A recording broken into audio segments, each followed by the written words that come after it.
75 of this show is titled Ring of Honor, Please Come Back. Ring of Honor announced yesterday that ROH as we know it will culminate at the December 11th Final Battle show. The company will then take quarter one of 2022 off to work internally at reimagining ROH. Ring of Honor wants to deliver fans a unique experience when they return to live events in April, but they will have a new strategy and a new mission. I'm Ryan Joy, and I run MinutesToBellTime.com, a website and database tracking pro wrestling around the world. On today's show, we're going to talk about Ring of Honor in the first segment. And I love Ring of Honor, and I hope they do come back. We also have major headlines and rumors in wrestling. John DeConnie is in the house, and this is the Daily Wrestling News Show for October 27th, 2021, where we sort through all the bullshit in wrestling news to find you the truth.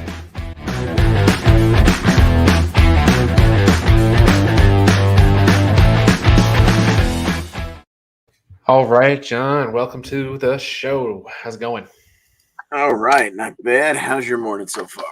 Very good so far. So, big news that hit yesterday is Ring of Honor. As far as I'm concerned, they own the news cycle right now. So, no doubt, yeah, that's huge news. Yeah, so here's what they put out in a statement.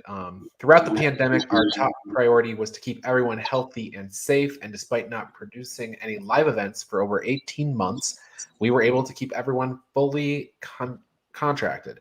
Now we find ourselves at a time where we need to make changes to our business operations and are planning a pivot for Ring of Honor with a new mission and a new strategy. The year will culminate with a final battle in December, and we will be taking the first quarter of 2022 to work internally to reimagine Ring of Honor. ROH has the most dedicated fans in the industry. We appreciate their loyalty and patience as we reconceptualize ROH. We anticipate returning to live events in April for the Supercard of Honor with a new fan-focused product and provide a unique experience for wrestling fans. So there's a lot to unpack there, but I mean, I think the big thing is we're going to get Final Battle this year, and then after that, ROH is going away for at least one quarter. Right. And then we don't know necessarily what we're going to get when they come back. Yeah, and right now, the only thing that's booked for Final Battle is a women's title match, right? And we don't even know one half of it. Right. We know Roxy is going to defend, and we don't know who her opponent's going to be. It's down to well, they've had a couple of triple threat matches. And what they're doing is they're having 3 triple threat matches, and then the winner of the final, the winner of the last one will then go on to face Roxy. So it's a whole thing. But yeah, presumably they'll have all the champions wrestling matches that night. It's really weird. So the other thing that they didn't mention in their statement, but is while universally understood at this point, is that all of the ROH talent has effectively been released, or at least released with notice, right? So the idea is that they're going to finish up the year. They'll go through the Final Battle pay-per-view, and then most of their contracts are probably up for renewal at the beginning of the year, and they will not be renewed. There are some that go longer if they had multi-year deals or whatever, and those people will be paid through the March-April timeframe. But of course, there's not going to be any wrestling. I have heard from Sean Ross Sapp reported yesterday on Twitter that they being ROH, will work with talents that are able to obtain work elsewhere or want to leave more immediate than the end of the year. So I think that they're open to doing whatever they need to do to kind of keep, once again, take care of the talent in that way. So it's really sad for me. I mean, I think it's a major blow to wrestling. I heard this morning Dave Meltzer was saying on Wrestling Observer Radio that the idea when they do come back is that it's going to be no contracted wrestlers.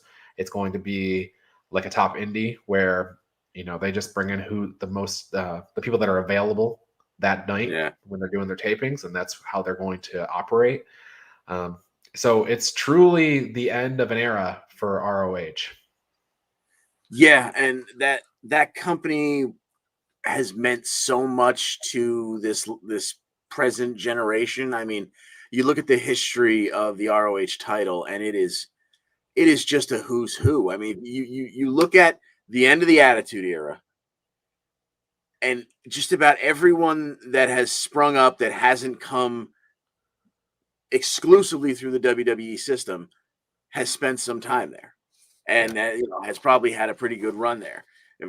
Loki, Samoa Joe, Austin Aries, CM Punk, Jamie Noble, Bryan Danielson, Nigel McGuinness, Tyler Black, who we all know now is Seth Rollins, Roddy Strong, Eddie Edwards, Davey Richards, Kevin Steen, who's Kevin Owens, the Briscoes, Cole, Lethal, O'Reilly, Daniels, Cody. It's just a who's who, and they've been the little engine that could for so long. It's a shame to see that they've gotten to this point, but hopefully they do exactly what they say. They take some time off, they reimagine, repackage, re-strategize, and they come back, because wrestling needs that little promotion that's just above your local indie. Yeah. It needs that, and they have been that for so long. Ring of Honor was born in 2002, basically out of the ashes of WCW and ECW closing their doors in 2001. So at that point in time, when ROH came about, they were the only real alternative that was available, kind of nationwide to WWE. And now, many, many years later, we see the impact rippled through WWE and AEW, and you mentioned even some names that are big Impact mainstays. Moose went to Twitter. The current Impact World Champion went to Twitter to talk about how ROH was the first company to give him a look. So a lot of mixed feelings about this. And, you mentioned that wrestling needs a company like this. Well, I say that to this, so much like AEW is wildly considered like the WWE alternative, but we need alternatives to WWE and AEW at this point. Sure. Like AEW is growing and growing and growing, and they're bringing in a lot of top names and stuff, but they're a big, huge national company. They're not an alternative anymore. They're almost kind of, I don't want to say they're more of the same, because it's totally not true. They're completely different than WWE. But you need a kind of an alternative out there for them too. You need places for wrestlers to work. If you're going to have two great, big, huge national companies, you need places for people to kind of cut their teeth and work. So absolutely. Yeah. So I guess also, so Joe Koff, who is kind of the leader at Ring of Honor, he told Fightful, or not, I shouldn't say he told Fightful, but others told Fightful that he had multiple meetings trying to fight for Ring of Honor. Ultimately, Sinclair Broadcasting, they're the ones who own Ring of Honor.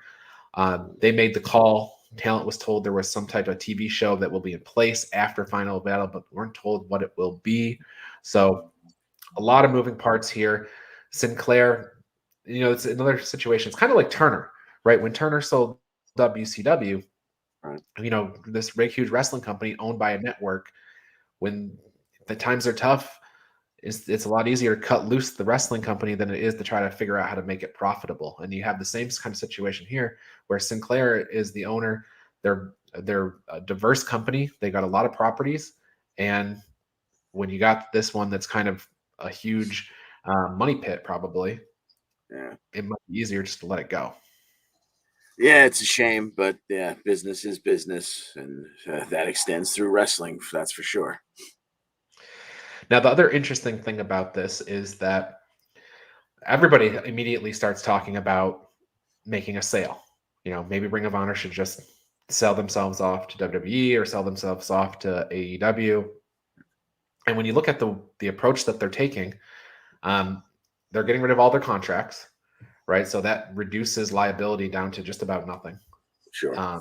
And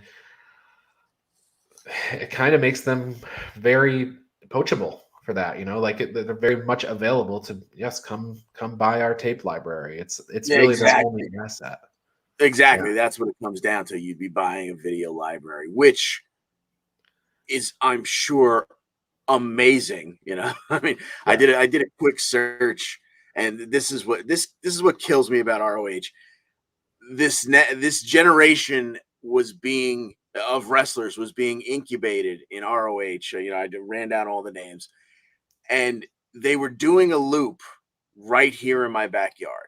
They were at the Hammerstein. They were at the Manhattan Center. They were 10 minutes away from me in Elizabeth at the Rexplex, and a quick road trip to Philly down at the what's now the 2300 Arena.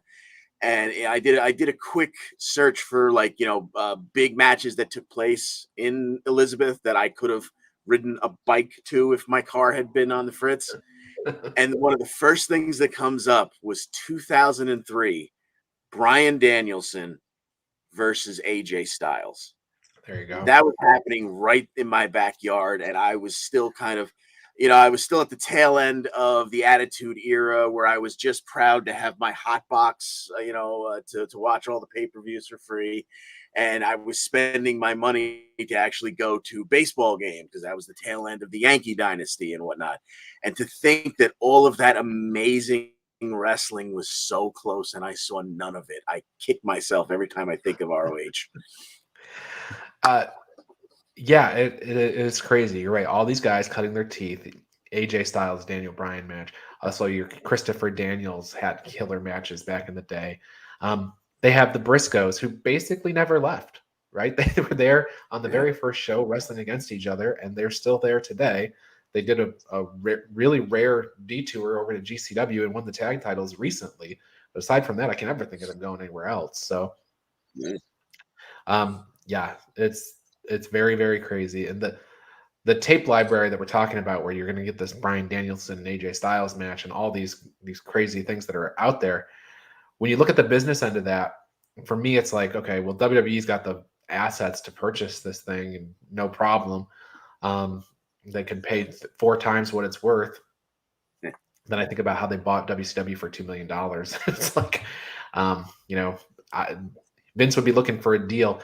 And then when you really kind of, play that out, is WWE really going to get $1 billion more for having the ROH tape library tied in with their Peacock deal?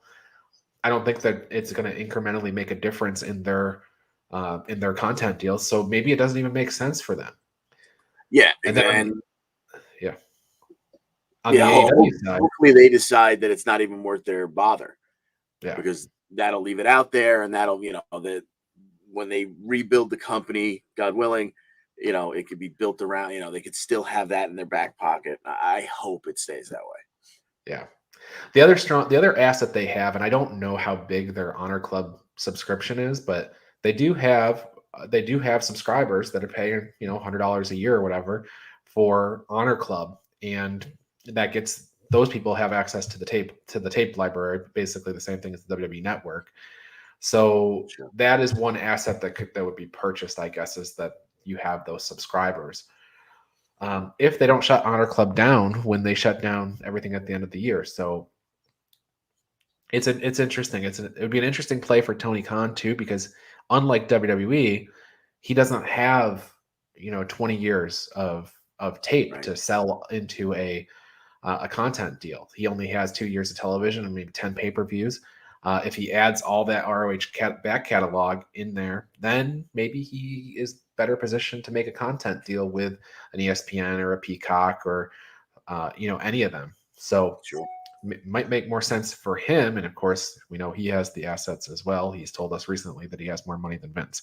So, so it's interesting. I mean, all that being said, ROH being, ripe for purchase or whatever, I don't really want to see that. I want to see ROH. I want ROH. I don't want to see them go that way. So hopefully we get that.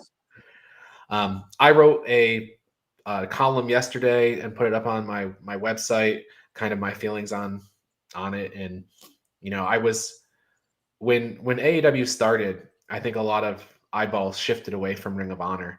And it's kind of interesting phenomenon in my own head of what happened is I kind of actually turned my attention toward them because I saw that it was sort of the AEW origin story. And I already knew that it was the origin of all these other people that you mentioned, your Kevin Steens and your Seth Rollins and your El Generico, Sami Zayn, and all these guys that that did their time there.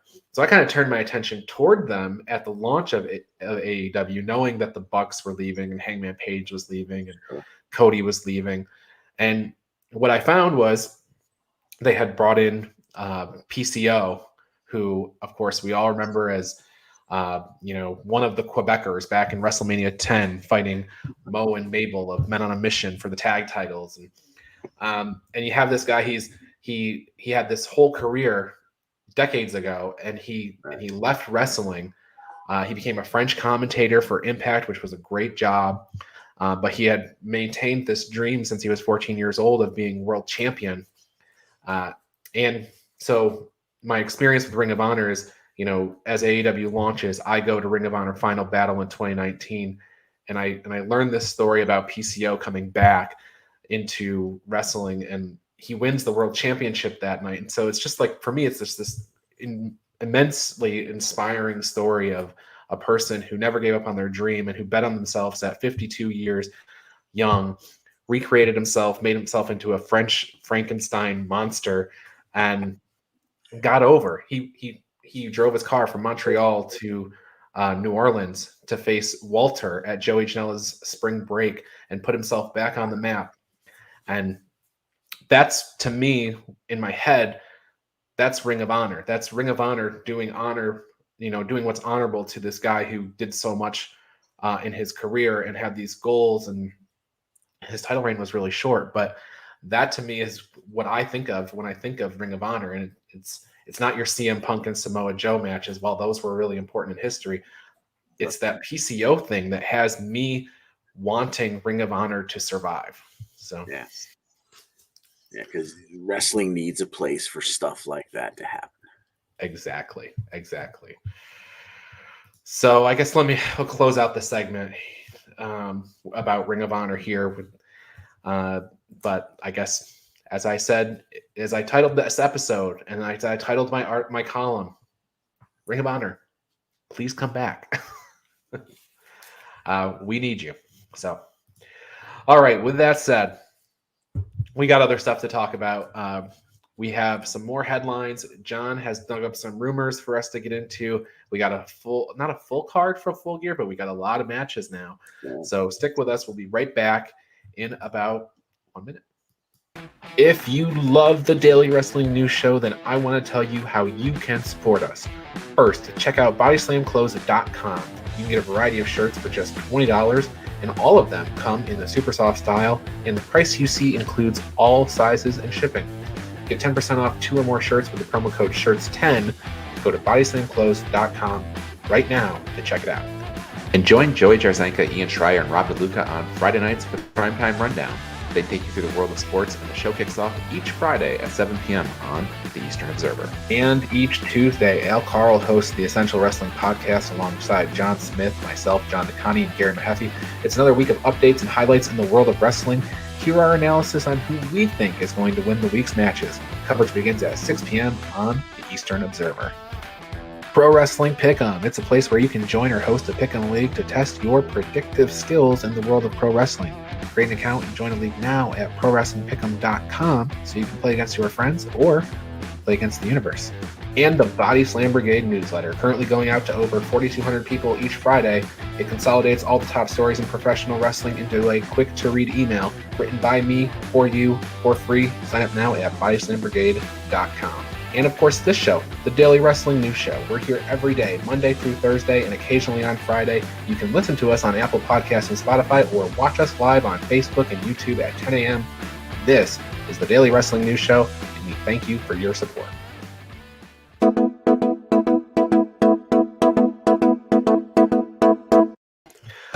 All right, John, I don't want to bury the lead, but I think the thing I'm most looking forward to on television tonight is Dark Side of the Ring, Vince McMahon versus the United States.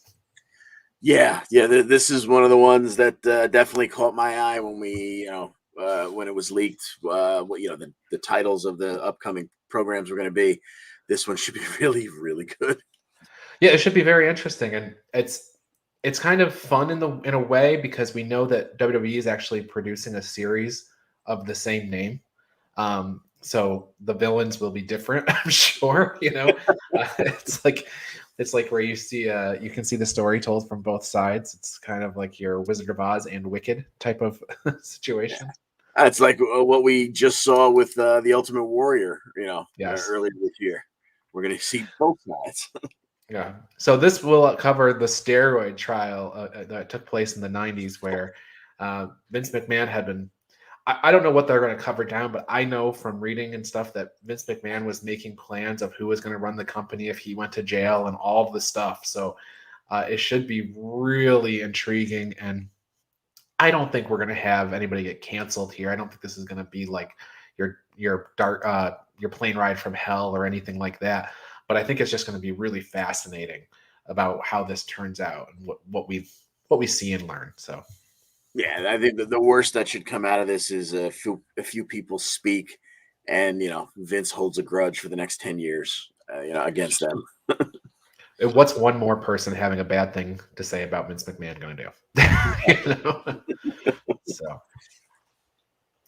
All right, in WWE news, Tommaso Ciampa and Braun Breaker were both added to the WWE UK tour, and this comes after yesterday we talked about on this show that Walter was announced for that tour. Walter made a bunch of sense, right? Because he lives over there and he's a UK star and whatnot. It's curious to me that Ciampa and Breaker are making the list, though. This is. It's not unprecedented that WWE would bring in guys for NXT guys for house shows, but it says to me that maybe they want to keep their eyes on Braun Breaker and see, they can see him in sort of an unfiltered environment, and they bring Ciampa in to either wrestle him or do whatever. Maybe Ciampa's getting a look too. We'll see. Yeah, it'll be interesting to see how that's presented on that trip. So, yeah. AEW last night they had a good Dynamite show, especially if you are into the goofy Halloween stuff, because that was your main event, goofy Halloween stuff. But they added a whole bunch of matches to Full Gear. We have the finals of the Eliminator Tournament. We have Britt Baker versus Tay Conti, Kenny Omega versus Hangman Page, Lucha Bros versus FTR for the AEW World Tag Team Championships, the Inner Circle versus American Top Team in a Minneapolis street fight, and Darby Allin versus MJF, all signed for Full Gear. So, card is coming together nicely. John asks, anyone notice that Ethan Page powdered his nose before the match last night? I didn't notice. What I did notice was Preston Vance having his mask ripped apart and getting blading in a match that only lasted 1.5 minutes. So, yeah, John Moxley is really tearing through. I think he's turning heel, John. Yeah. The man clearly does not get paid by the hour, and he's got a bit of an attitude, even more than his character was built on. Yeah, absolutely. All right, let's talk about some of the rumors that you've dug up because you've got a pile of them. So let's dig in. All righty. So we're talking about unfortunately ROH going away for a little while. You had mentioned earlier in the week Impact and AEW, their partnership is kind of over. Now we're starting to get a little inkling as to something being behind that not a lot there yet, but could be very exciting. It's interesting. Like a Facebook group actually wrote that Impact was kind of leaning towards maybe getting a streaming deal with ESPN. So it came out of a Facebook group. I haven't seen anybody else run with that story, but maybe there's some fire where we see this smoke. But I do think they have a very underappreciated back catalog. So like this rumor comes out of the Facebook group, but maybe something could happen here. We're talking about, people acquiring Ring of Honor's tape library. Maybe Impact can strike a deal. They have almost 20 years worth of content there, right? They started in 2003, 2004 as well. With their first Bound for Glory, we know was 2005. So they were right around that time, 2004-ish or so. So they've got a lot of years of tape that they can put out. And, I don't like to say it this way, but their best years are kind of behind them. So like they need to get cash in on their the huge success that they had all those years ago. And if nothing else, it's another. By the way, Impact is in the same boat as ROH. They're owned by a network, so a lot of their future lies in the hands of some people at Access TV making Sure. some decisions, or Anthem, I guess it is. So, Yeah. you never know what could happen there, and maybe they could sell off the whole tape live back catalog themselves, but they do air a whole lot of content on Access, so it's almost hard for me to believe that they would um, do an exclusive deal where they didn't have access to their stuff to put on Access, but we'll Right. see. I think keep our eyes peeled for this because there could be something at any moment announced with Impact's back catalog. Content is king right now. Absolutely. Okay, moving right along. You earlier this week also talked about we've seen most of the 2022 WWE pay-per-view schedule, and there was kind of a little note about the Labor Day weekend show. Now we have maybe a little bit more information as to why they're not quite sure about that date. Yeah, both Fightful and The Observer are reporting that WWE is looking to run the UK that weekend. Principality Stadium in Cardiff or Wembley in London. So that means they really shouldn't be going directly head to head with AEW. And John Smith and I were talking yesterday about, oh my God, what if they run in the same market or they're even on the same night in a different market? What does all that, kind of mean? So it'll be interesting to see if they do pull off a UK date, and how that impacts All Out, if at all. So Sure. because they shouldn't be running at the same time. But I'd also be interested to know just what running in the UK would mean for the US viewership. I know some of the UK folks stay up super late to watch WWE. Would we do that? you know? Yeah, throw them a bone over there. I know they do their tours over there, but they haven't had a big show from over Yes. there in quite a while. So Yep. that'll be Agreed. interesting. Okay, we've spoken in the past about the WWE draft and how some teams got split up. Some teams got rumored to be split up. That didn't happen. We've gotten some news that some of these poor people found out via social media that their run was over with a particular partner. Yeah. Yeah. All in all, like the history of the draft, Bubba Ray and Devon and everything. There's a lot there, but the thing that, and I think we've talked about it before with this AJ Styles and Amos, is that they were targeted for a split, and that somebody pushed for them to stay together. And we don't know who it is that pushed, but it's got to be somebody that has some clout, because I just don't see Vince or whoever is making the decisions, Vince, listening to pretty much anybody on these things, right? Because there has to be people that said, hey, splitting up Otis and Tucker is probably not a good idea. Splitting up Bubba Ray and Devon is probably not a good idea. Splitting up the King and JR is probably not a good idea. But he did all those things. So for somebody to get to him and say, hey, look, Amos is not ready to stand on his own yet, and for him to listen, it must have been somebody with clout, and there's probably a lot of truth to the situation, and they probably have a lot invested in Amos, and they think he can be a big, huge superstar if they don't pull the trigger too soon. Right. Yeah, and there's basically two possibilities there. It's either someone who's worked with Omos, against Omos in Randy Orton, who would be one of the few people to have a lot of clout with Vince, or the guy who's standing next to Omos all the time, AJ Styles. Right. That's kind of what you assume, right? So, or maybe any chance it's Amos himself who's like, I'm not ready to stand on my own, I don't know. So we'll see. The thing is, a lot of people, the storyline makes sense, right? We got the super, super talented guy like AJ Styles and the great big huge heavy. It's the Shawn Michaels Diesel story from all the, from years ago. It's Raquel, Dakota, whatever. But the difference is Kevin Nash had a whole history of wrestling before he became Diesel and was in the WWE. Amos is super, super green. So he needs a little bit more time to mature. And I think he's really over. when he gets in the ring and he does a couple of moves, the crowd goes bananas for this guy. So let him mature and then pull the trigger on him later, I think. Absolutely. All right. Speaking of split ups in the draft that did not happen, but maybe will before too long, Montez Ford getting a lot of attention. Yeah, Montez Ford and Angelo Dawkins. I guess there was a lot of talk about Dawkins staying on SmackDown and Montez Ford flipping over to Raw. They would, of course, bring him over there because Bianca's over there. And I guess Give Me Sport ran a story, an exclusive story, saying that Ford's match with Roman Reigns was a trial run as a singles guy just to see how he would do. And apparently he did very, very well. He passed with flying colors. I don't think that's a surprise. He's an excellent athlete. And Montez Ford himself has talked about doing a singles run in the past. So it does feel a lot more real these days.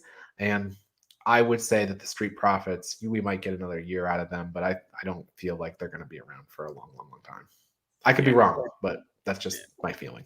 Hey, if we do get the full year out of them before they split them up, that would be, more than we could ask for, because obviously Ford has been pegged as a future single star. So I'll tell you, if Angelo Dawkins gets injured, I think that's probably the end of his career.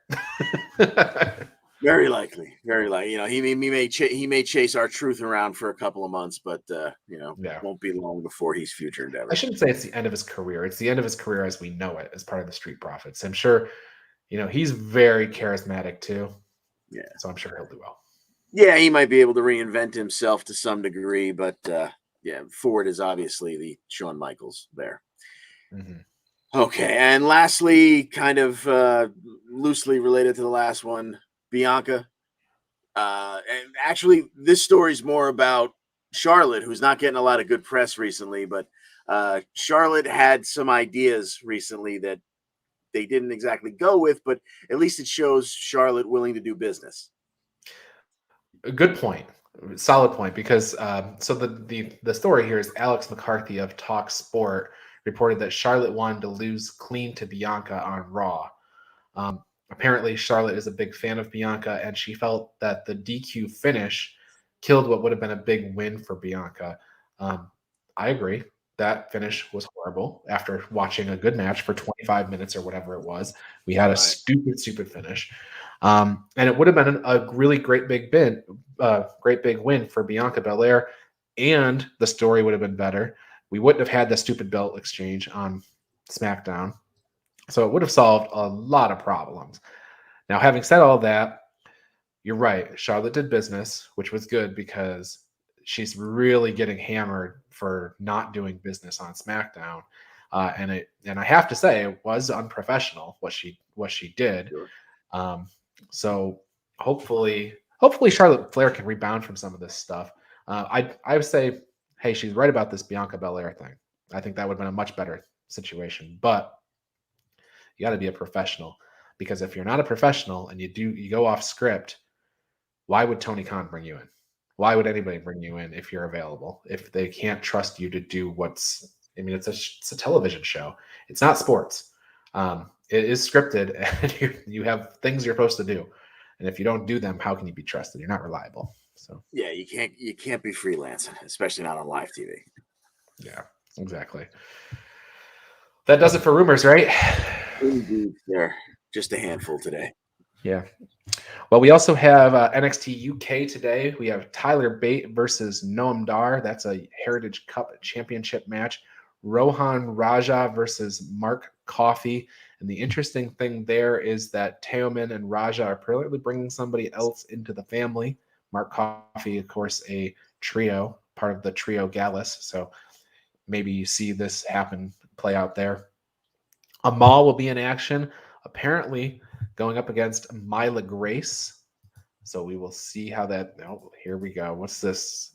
Gary, he's happy we're talking about NXT UK finally. But Amal is in action, apparently going against Myla Grace, somebody who Gary saw her first match. So good luck to In Action on the show tonight. Let's go, Myla, says Gary. Impact, we have the Bound for Glory pay-per-view Fallout X Division champion Trey Miguel will be going up against Rocky Romero. The Knockouts champion Mickie James will speak on her title weight win. Tasha Steelz versus Rachel Ellering. Chris Sabin versus Ace Austin. Heath versus Joe Doring. And as we mentioned, Dark Side of the Ring is Vince McMahon versus the United States. So Good night in wrestling, yes. Full lineup. So that said, John, anything else we need to cover in the world of wrestling? If you're so inclined, Impact in 60, they do that nice kind of greatest hits show after the show. That will center around Daphne tonight. So. Oh, that's good. Yeah, that'll be a good tribute to her, I'm sure. So, all right. Well, that said, John, let's get out of here. We will be back with a full slate of shows next week. So stick with us, and we'll see you then. See ya.